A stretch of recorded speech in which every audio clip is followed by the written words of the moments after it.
¿Qué tal, amigos? En el colmo del cinismo, ahora no solamente hay coaliciones partidistas, no hay solamente alianzas soterradas, sino que también hay ya un club de aduladores de Andrés Manuel López Obrador que insiste en que para entrar a sus páginas dolosamente armadas, financiadas por el gobierno naturalmente, se necesita firmar un documento en el que, electrónicamente hablo, ¿no?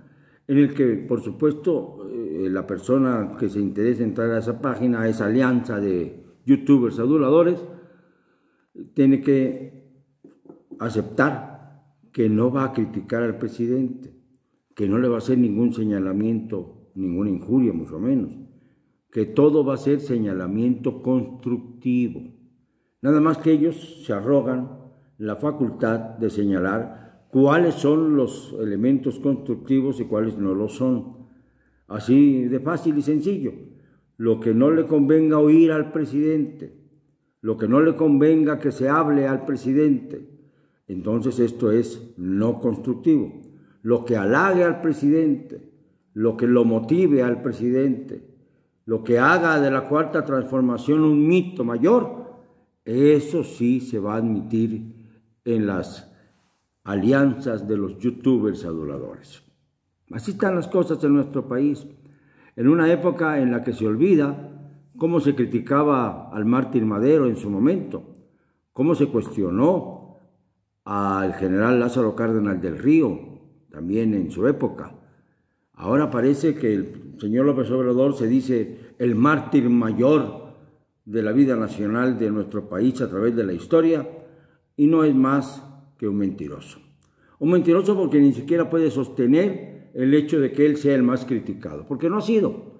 Ya se le olvidó incluso, sin que esto sea una defensa para este personaje, como el propio presidente López Obrador, en calidad de opositor, fustigó hasta decir basta a Calderón, a Peña Nieto, a Fox siendo jefe de gobierno de la Ciudad de México, del entonces Distrito Federal.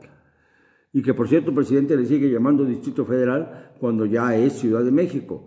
El presidente tiene la obligación de estar pendiente de este tipo de formalismos para evitar confusiones, pero no le importa. Total, tiene a sus radicales que lo defienden. Pues hoy a lo mejor el comentario que voy a hacer cae dentro de las críticas destructivas, pero para mí creo que es constructiva, por la sencilla razón de que estoy denunciando la ausencia de vacunas para tratar de evitar que males graves en México se extiendan. Se han dejado de comprar el 97% de las vacunas contra el papiloma. Se han dejado de comprar el 99% de las vacunas para mitigar la tuberculosis. Esto es un verdadero crimen, como si no hubiera ninguna otra enfermedad que el coronavirus, que además está descontrolado en nuestro país, aunque digan lo contrario. Oficialmente ya se rebasó la cifra de 1 millón de infectados y de casi, falta muy poquito, 100,000 muertos. Pero no multiplicamos por el factor 3.8 que al inicio de la maldita pandemia nos indicó el señor López-Gatell que había que hacerlo para tener una cifra más adecuada a la realidad. Entonces, cuando lo dijo López-Gatell, iban como 6,000 muertos aproximadamente y podía manejarse la estadística, pero ahora, si multiplicamos por 3.8, estamos hablando de 3,800,000 infectados y estamos hablando de casi 380,000 muertes, lo cual nos colocaría en el primer lugar mundial, lo he dicho varias veces, en cuanto a muertes por coronavirus. Esto es lo que nos ofrece la Cuarta Transformación a estas fechas. Todo está de cabeza, absolutamente todo, salvo la reforma que acaba de aprobarse contra el outsourcing. Ahora todo lo demás no funciona. Y no funciona no solamente por la negligencia oficial, sino también por este espectro de supuestos informadores que manipulan todo lo que se le dice al presidente y editan convenientemente todo aquello que dice el presidente en esas interminables mañaneras aburridísimas en las que dice una frase, se detiene 15 segundos o 30 segundos, sigue su respuesta, vuelve a detenerse. Esto no lo aguantaría ninguna emisión comercial, no digamos una ceremonia informativa seria. Esto simplemente se tolera porque hay que aguantar lo que dice el presidente de la República, que es la fuente de toda información diaria. Los demás, pues están ahí en calidad ¿de qué? ¿De maniquíes? Probablemente. ¿De paleros? Posiblemente. Y uno de esos grandes paleros ha sido precisamente el secretario de Hacienda, Arturo Herrera, quien dicen que ya no soporta más la presión del público, que ya no soporta más que lo incordien cuando llega a su casa o cuando alguien lo reconoce, y que por eso va a renunciar a partir del 31 de diciembre, o sea, a finales de año, deja el toro y nos deja encima al año 2021 con mayor riesgo económico del que tengamos memoria. Porque él mismo lo dijo, que va a ser 2021 un año peor que el de 1932, el año más grave para la economía mexicana, porque fue cuando se sintió el efecto de la famosa depresión del 29 en los Estados Unidos. Ya lo he dicho varias veces. Así que a buen momento se retira el secretario de Hacienda y deja para otro el toro del 2021, que será gravísimo, porque entre la pandemia y la crisis económica se van a dar las elecciones intermedias que van a poner en entredicho esa autoridad casi mítica que cree el presidente que ostenta.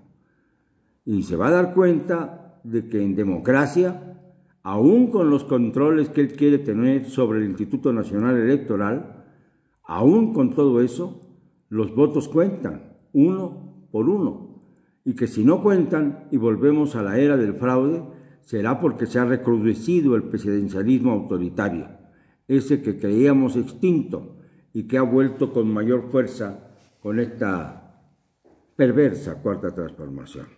No me gusta utilizar tantos calificativos, pero los hechos están a la vista. Se ha mentido reiteradamente al pueblo de México. Se le han dado cifras falsas. Se le han dado lo que llamamos atoles con los dedos. Y lamentablemente el presidente no reacciona. Por ahí publicamos que así como mandó a Chihuahua 5,000 efectivos militares para reprimir a aquellos que defendían su agua en las presas, a Tabasco para rescatar a los damnificados de la entidad en la que nació el propio presidente, no se mandaron más que unos cuantos efectivos en calidad de rescatistas. Esta tremenda división que existe en la mentalidad cuadrada del presidente de México es la que nos tiene a todos atados a una cuarta transformación que no sirve para nada, que no ha cambiado nada.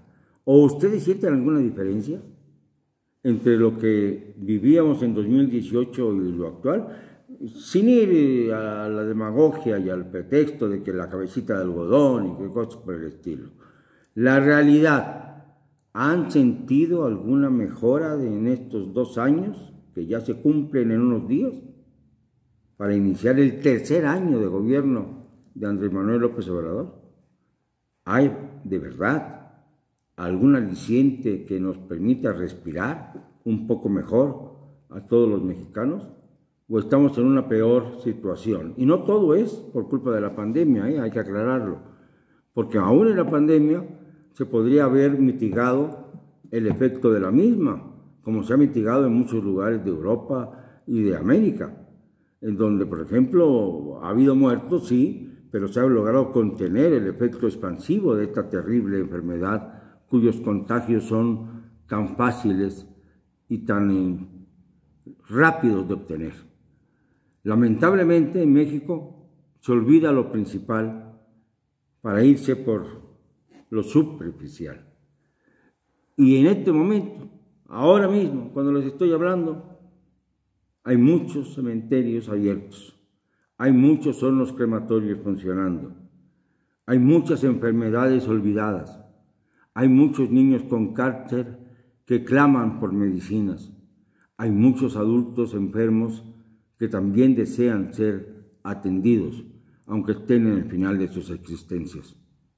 Y esto lo ha venido a modificar la pandemia que le vino como anillo al dedo al de Manuel López Obrador. ¿Para qué?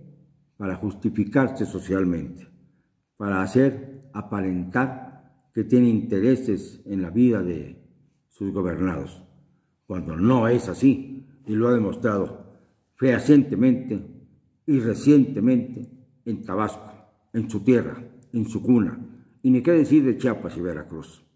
Así está la cuarta transformación en un momento coyuntural de nuestra historia. Lo siento, no me van a callar y lo digo, como siempre, con cero cobardía.